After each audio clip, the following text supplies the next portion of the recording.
Hi all അസ്സലാമു അലൈക്കും, welcome back to our channel. അപ്പോൾ ഇന്നത്തെ ഒരു വ്ളോഗ് അനിയത്തിയുടെ കുട്ടിയുടെ ബർത്ത്ഡേ സെലിബ്രേഷൻ്റേതാട്ടോ.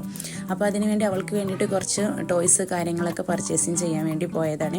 അപ്പോൾ അതിനുവേണ്ടി നമ്മൾ പോയിട്ടുള്ളത് ചമ്മാട് ടൗണിലെ തന്നെ ഒരു ഷോപ്പായ പിങ്ക് ഫാൻസി എന്ന് പറഞ്ഞിട്ടുള്ള ഷോപ്പിലാട്ടോ പോയത്. നല്ല അടിപൊളി കളക്ഷൻസുകളുണ്ട് കേട്ടോ.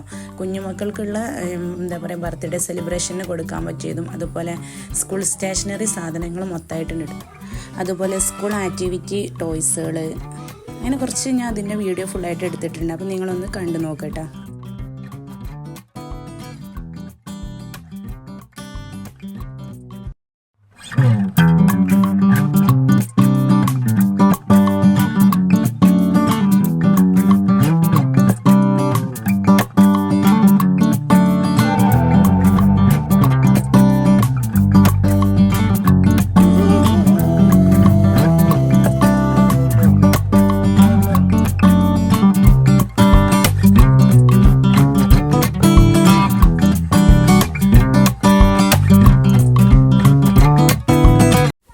അപ്പോൾ ഏകദേശം നമ്മുടെ പർച്ചേസിങ് കാര്യങ്ങളൊക്കെ കഴിഞ്ഞിട്ട് അപ്പോൾ നമ്മുടെ ബർത്ത്ഡേ സെലിബ്രേഷൻ നമുക്ക് നൈറ്റായിരുന്നു. അപ്പോൾ അതിന് മുമ്പ് പകൽ നമ്മൾ അവളുടെ ബർത്ത്ഡേ ഗേളിൻ്റെ ഫോട്ടോഷൂട്ട് കാര്യങ്ങളൊക്കെ നടക്കുന്നുണ്ട്. അപ്പോൾ ഏകദേശം ഇവിടെ നമ്മുടെ സ്റ്റേജ് കാര്യങ്ങളൊക്കെ റെഡിയായി കഴിഞ്ഞിട്ടോ. അപ്പോൾ നല്ല അടിപൊളിയായിട്ടുണ്ട്. അവരുടെ കസിൻസ് എല്ലാവരും കൂടെ ചേർന്നിട്ട് ഒരുക്കിയതാട്ടോ. അത് കഴിഞ്ഞ് നമ്മളുടെ ബർത്ത്ഡേ ഗേളിനെ ഒരുക്കാൻ വേണ്ടിയിട്ട് നിൽക്കുകയാണ് എല്ലാവരും. ഡ്രസ്സൊക്കെ ചേഞ്ച് ചെയ്യാൻ വേണ്ടിയിട്ട് പറഞ്ഞ്. അപ്പോൾ ഇതാട്ടോ അവളുടെ ഡ്രസ്സ് ഉടുപ്പ് നല്ല ഭംഗിയുണ്ട്. ഇത് നമ്മൾ കിഡ് കാറ്റിൽ നിന്ന് എടുത്തതാണ്. നമ്മുടെ കുഞ്ഞു മക്കൾക്കൊക്കെ വേണ്ടിയിട്ടുള്ള അടിപൊളി കളക്ഷൻസും കാര്യങ്ങളായിട്ടാണ് നമ്മുടെ കിഡ് കാറ്റിലുള്ളത്.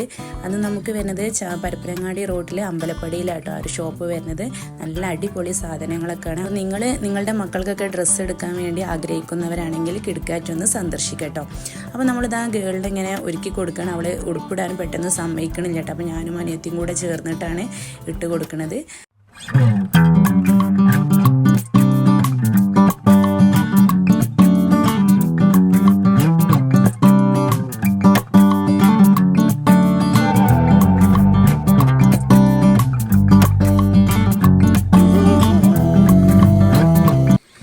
ഏകദേശം അവൾ സെറ്റായി കഴിഞ്ഞിട്ടോ. ഉടുപ്പൊക്കെ ഇട്ടിട്ട് മാഷാ അല്ലാ നല്ല അടിപൊളിയായിട്ടുണ്ട്. അപ്പോൾ ഇനി നമ്മൾ കേക്ക് കാര്യങ്ങളൊക്കെ കട്ട് ചെയ്യാൻ വേണ്ടിയിട്ട് പോവുകയാണ്. ഏകദേശം ടൈം നല്ല ഓവറായിട്ടുണ്ട്. അപ്പോൾ അതുകൊണ്ട് നമ്മൾ കേക്ക് കട്ടിങ് മാത്രമേ നടന്നിട്ടുള്ളൂ. അവർക്ക് കൊടുത്ത ഒരുപാട് ഗിഫ്റ്റ് കാര്യങ്ങളൊക്കെ കിട്ടിയിട്ടുണ്ട് കേട്ടോ. അപ്പോൾ അതിൻ്റെ വീഡിയോസും കാര്യങ്ങളൊന്നും എനിക്ക് എടുക്കാൻ കഴിഞ്ഞിട്ടില്ല. കാരണം നൈറ്റ് ആയതുകൊണ്ട് കുറച്ച് ടൈം ഓവറായിട്ടുണ്ട്. അപ്പോൾ നമ്മൾ കേക്ക് കട്ട് ചെയ്തതിന് ശേഷം വേഗം ഫുഡ് കഴിച്ച് നമ്മൾ വീട്ടിലോട്ട് പോരുകയാട്ടോ ചെയ്തത്. അപ്പോൾ ഞാൻ അവളുടെ ഗിഫ്റ്റ് കാര്യങ്ങളൊക്കെ പിറ്റേ ദിവസം എനിക്ക് അനിയത്തി ഫോട്ടോസ് അയച്ചു തന്നിട്ടുണ്ട്. അപ്പോൾ ഞാൻ ഇതിൻ്റെ കൂടെ ഇൻക്ലൂഡ് ചെയ്തിട്ടുണ്ട് കേട്ടോ. അപ്പോൾ ഇത്രയുള്ള എൻ്റെ വീഡിയോ കാര്യങ്ങൾ ഇഷ്ടപ്പെട്ടാൽ ലൈക്കും ഷെയർ കമൻറ്റൊക്കെ ചെയ്യുക. Okay bye. നെക്സ്റ്റ് ഒരു വീഡിയോയിൽ കാണാം. അസ്സലാമു അലൈക്കും.